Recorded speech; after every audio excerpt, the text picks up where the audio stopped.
Assalamualaikum warahmatullahi wabarakatuh. Selamat pagi untuk kamu yang sedang menyaksikan video pembelajaran ini.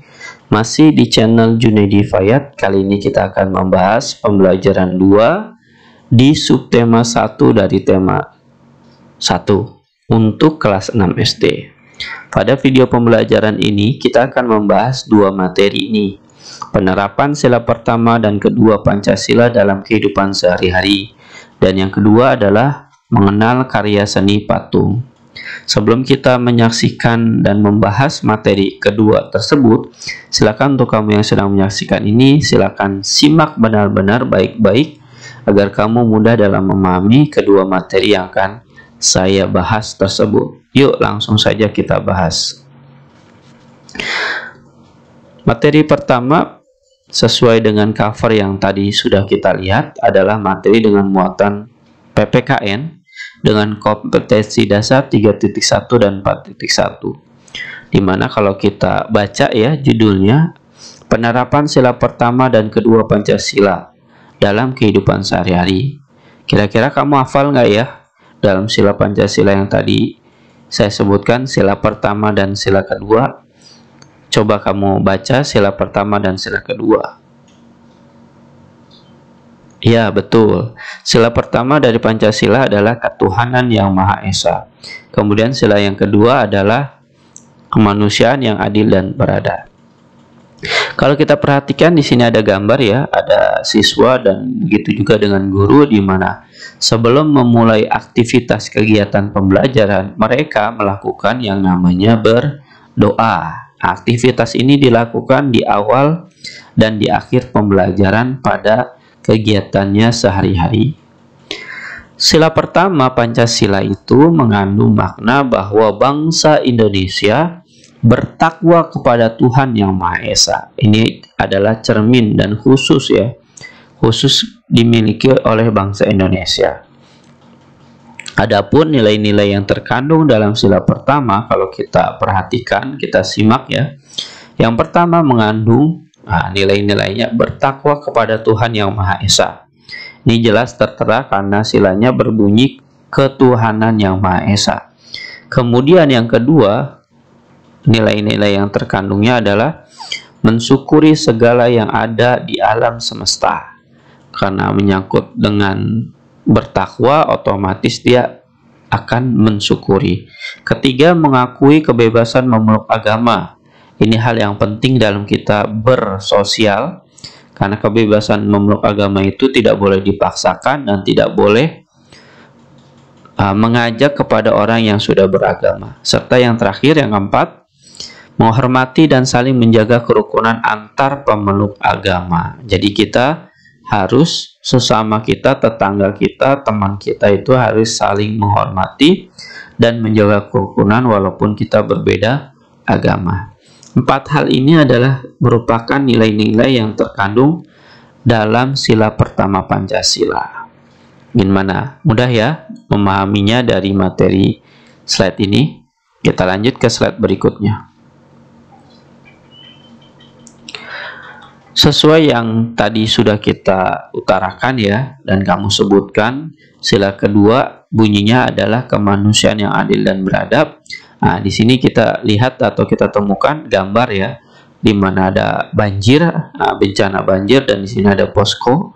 Posko itu tempat di mana orang ditampung dan dikelola sumbangannya melalui panitia. Ada seseorang yang ingin membantu. Di sini ada 3 orang ya.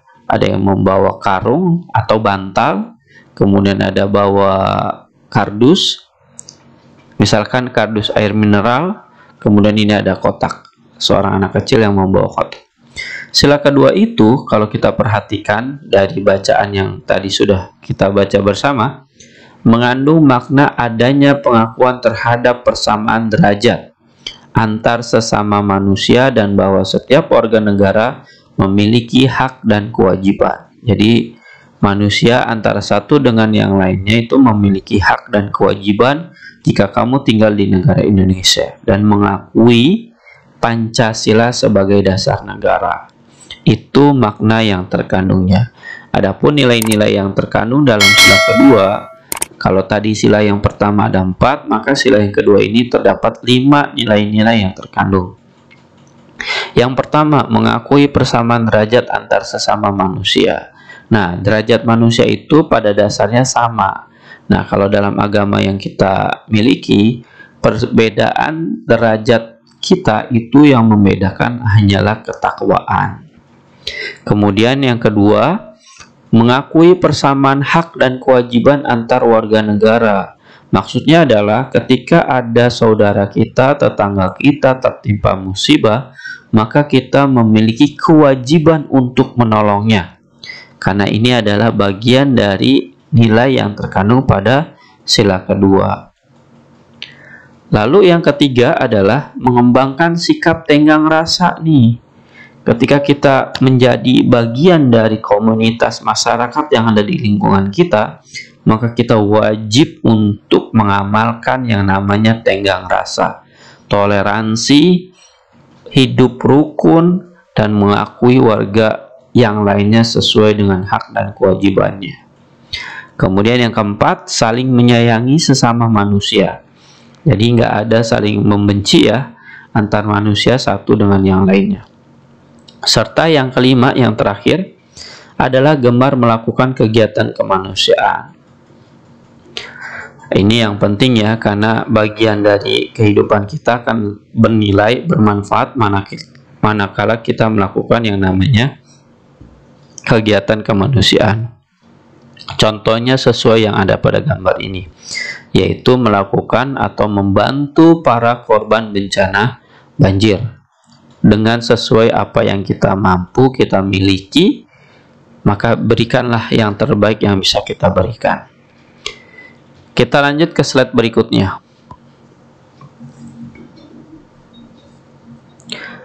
Pada slide yang kita lihat atau kita saksikan, di sini terdapat soal latihan ya, di mana soal latihan ini terdapat 4 soal. Silakan kamu jawab, kamu simak videonya jika kamu tidak mau menemukan soal jawabannya ya.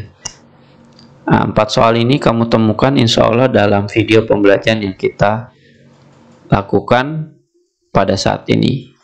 Setelah kamu mencatat soal ini, silakan kamu mengirim sesuai dengan tugas yang diberikan oleh Pak Guru dan Ibu Guru kamu di sekolah.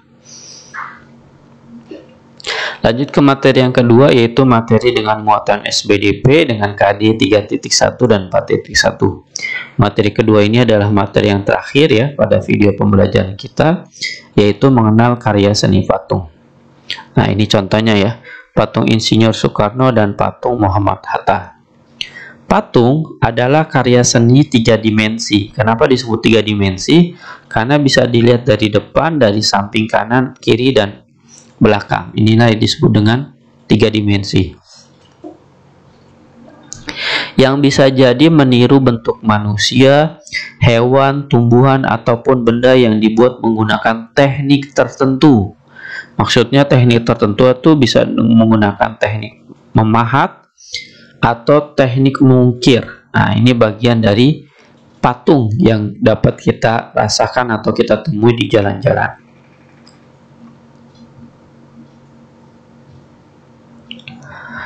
Adapun fungsi patung dalam kehidupan kita sehari-hari adalah yang pertama, kalau kita lihat di sini ya, ada gambar Candi Prambanan.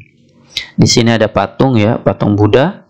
Kemudian di sini juga ada patung, bukan patung ini namanya, Tugu Monas yang kita sayangi karena kita posisinya berada di Jakarta. Fungsi patungnya itu pertama adalah sebagai sarana ibadah untuk agama tertentu. Jadi ada agama di Indonesia yang menggunakan simbol atau perantara patung sebagai bentuk ibadahnya. Kemudian yang kedua adalah mengenang jasa pahlawan atau peristiwa bersejarah suatu bangsa. Jadi mengenang ini adalah contohnya dari gambar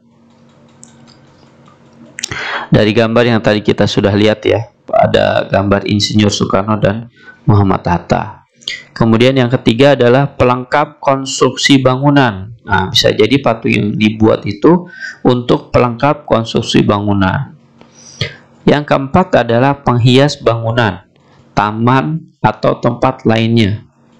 Serta yang kelima adalah untuk dinikmati keindahan bentuknya.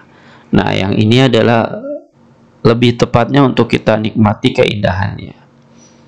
Inilah fungsi fatu yang dapat kita rasakan dalam kehidupan kita sehari-hari, di mana fungsinya terdapat 5, dan bisa jadi ini adalah bagian dari yang kita rasakan ya. 5 ini, diantara 5 ini mungkin ada 1 atau 2 yang dapat kita rasakan. Demikianlah pembelajaran 2 di tema 1, subtema 1 yang dapat saya berikan.